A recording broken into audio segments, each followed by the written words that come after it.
જય સ્વામિનારાયણ વિદ્યાર્થી મિત્રો, ગુજરાતી વિષયના શિક્ષક તરીકે મારો પરિચય આપું તો નામ છે દીપક સર.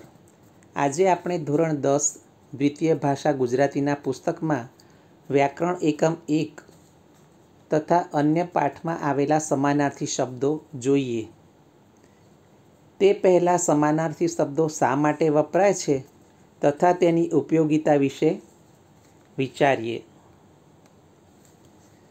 વિદ્યાર્થી મિત્રો, તમે એમ વિચારતા હશો કે એક જ શબ્દ રાખ્યો હોય તો ન ચાલે?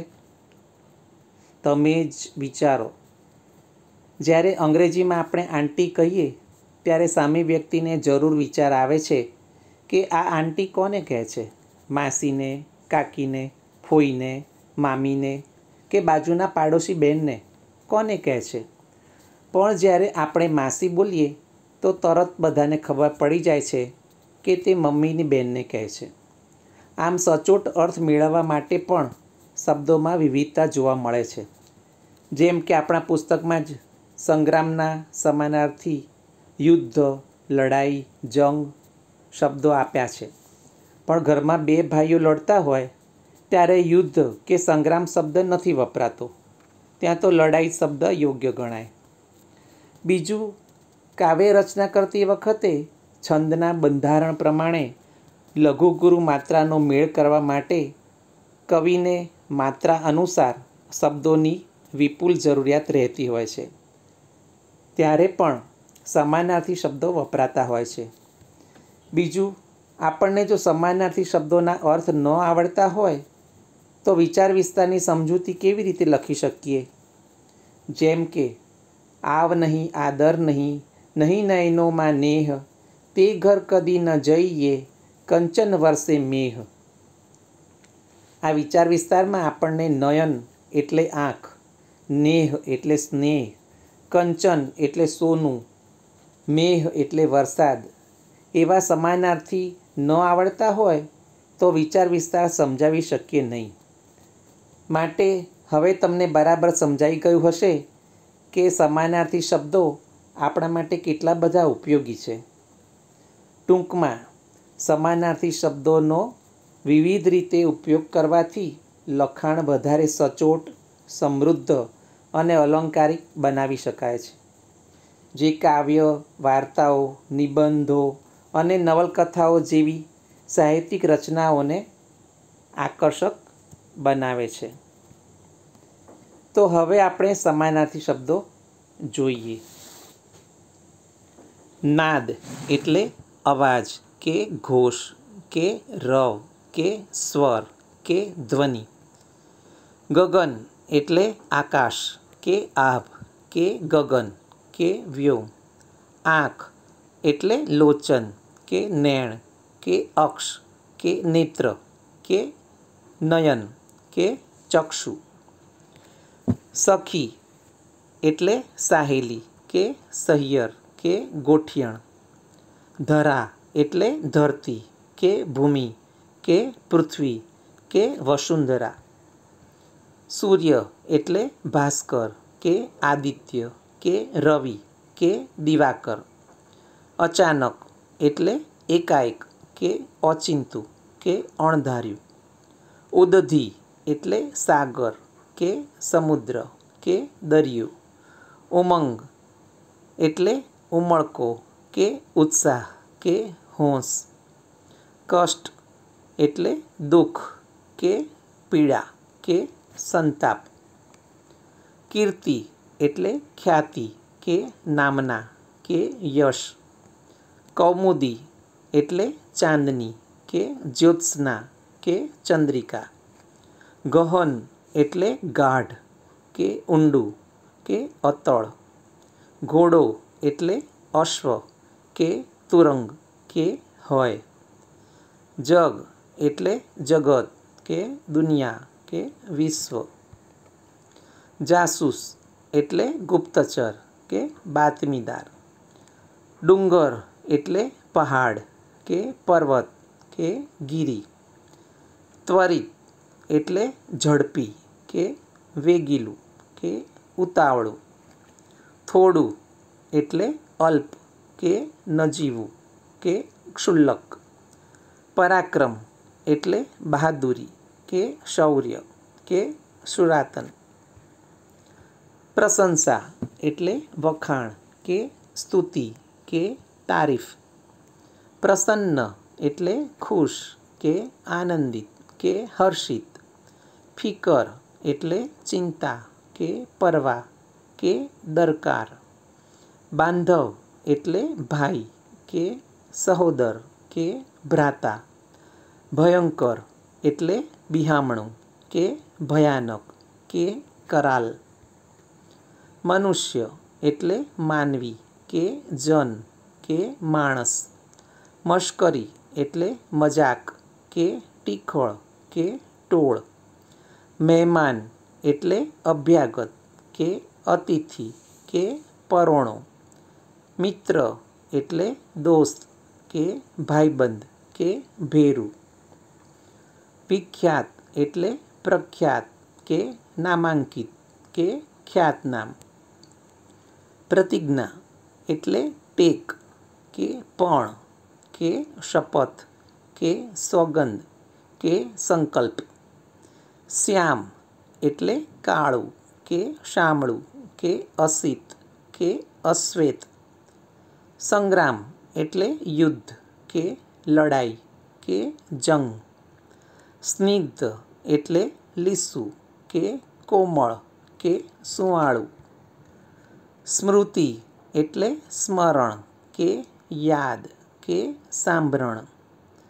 હુકમ એટલે આજ્ઞા કે ફરમાન કે આદેશ. હોશિયાર એટલે કુશળ કે નિપુણ કે પ્રવીણ. ચિંતા એટલે ઉચાટ કે ફિકર. ફળિયું એટલે મહોલ્લો કે શેરી. મન એટલે અંતર કે અંતઃકરણ. રુધિર એટલે રક્ત કે લોહી કે શોણિત. શાણપણ એટલે ડહાપણ કે બુદ્ધિમત્તા. ઉત્પાત એટલે ધાંધલ કે તોફાન. જુલમ એટલે અત્યાચાર કે સિતમ.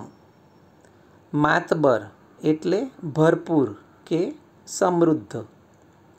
ફરમાન એટલે હુકમ કે આદેશ. આપખુદી એટલે સ્વેચ્છાચાર. ઉષ્મા એટલે ગરમાવો કે હૂંફ. પરિચિત એટલે ઓળખીતું કે જાણીતું.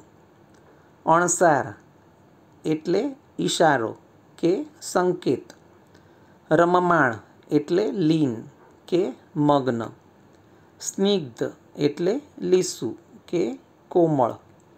ત્વરિત એટલે ઝડપી કે વેગીલું. દીન એટલે ગરીબ કે રંક કે નિર્ધન. અંતર એટલે હૃદય કે ઉર કે હૈયું. શ્રદ્ધા એટલે આસ્થા કે વિશ્વાસ. નિત એટલે નિત્ય કે હંમેશા કે કાયમ. પારિતોષિક એટલે ઇનામ કે પુરસ્કાર. ખાણું એટલે ભોજન કે જમણ. વ્યથિત એટલે દુઃખી કે પીડિત. ઝંઝટ એટલે રકઝક કે માથાકૂટ. હાડમારી એટલે હેરાનગતિ કે મુશ્કેલી. કીર્તિ એટલે ખ્યાતિ કે નામના. હાથ એટલે હસ્ત કે કર કે પાણી. સૌજન્ય એટલે સજ્જનતા કે માણસાઈ. ગુલતાન એટલે મશગુલ કે તલ્લીન. દાણ એટલે જકાત કે કર કે વેરો. દધી એટલે મહી કે દહીં કે ગોરસ. સોડમ એટલે સૌરભ કે સુગંધ કે સુવાસ. કોપ એટલે ક્રોધ કે ગુસ્સો કે રોષ. શીતળ એટલે ઠંડુ કે ટાઢું કે શીત. શ્વેત એટલે સફેદ કે ધવલ કે ધોળું. ભૂલ એટલે ક્ષતિ કે દોષ કે વાંક. મતિ એટલે બુદ્ધિ કે પ્રજ્ઞા કે મેધા. તાકાત એટલે શક્તિ કે બળ કે જોર. તાલીમ એટલે કેળવણી. સ્વયં એટલે પોતે કે ખુદ. રસ્તો એટલે પથ કે માર્ગ. કંચન એટલે સોનું કે હેમ.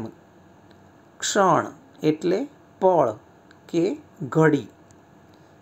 પદાર્થ એટલે વસ્તુ કે દ્રવ્ય. મમત એટલે હઠ કે જીદ. શુષ્ક એટલે સૂકું કે નીરસ.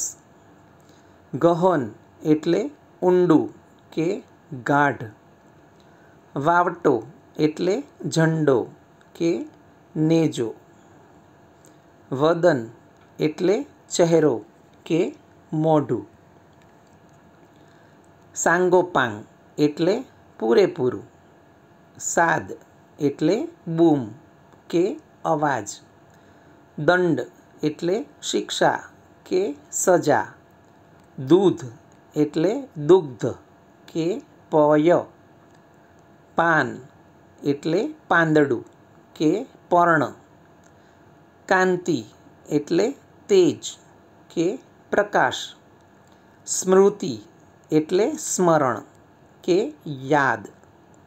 વન એટલે અરણ્ય કે જંગલ. કાજે એટલે માટે કે વાસ્તે. પ્રત્યેક એટલે દરેક કે હરેક. સમીપ એટલે નજીક કે પાસે. વહેમ એટલે સંશય કે ભ્રમ. અમૃત એટલે પિયુષ કે અમી. મુક્ત એટલે આઝાદ. દ્યુલોક એટલે સ્વર્ગ. પુંજ એટલે ઢગલો. ઘટ એટલે ઘડો. બકુલ એટલે બોરસલી. શલ્ય એટલે શૂળ. અગ્ન એટલે અજાણ. વિદિત એટલે જાણેલું. કર્તવ્ય એટલે ફરજ. હોદ્દો એટલે સ્થાન.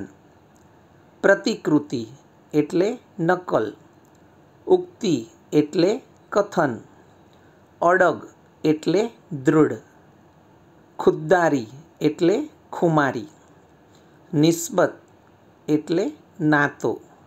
નીડ એટલે માળો. સ્મરણ એટલે સ્મૃતિ. લંગાર એટલે હાર. સઘળા એટલે બધા. બરફ એટલે હિમ. રમા એટલે લક્ષ્મી. ગાલીચો એટલે જાજમ. કેન્દ્ર એટલે મધ્યબિંદુ. મ્લાન એટલે ઉદાસ. કલ્પાંત એટલે રુદન. તટસ્થ એટલે નિષ્પક્ષ. કોટી એટલે કરોડ. વાંક એટલે ગુનો. ઉચાટ એટલે ચિંતા. અનાજ એટલે ધાન. ચરણ એટલે પગ. ઉપસંહાર એટલે સારાંશ. પ્રલાપ એટલે બબડાટ. પ્રકૃતિ એટલે સ્વભાવ.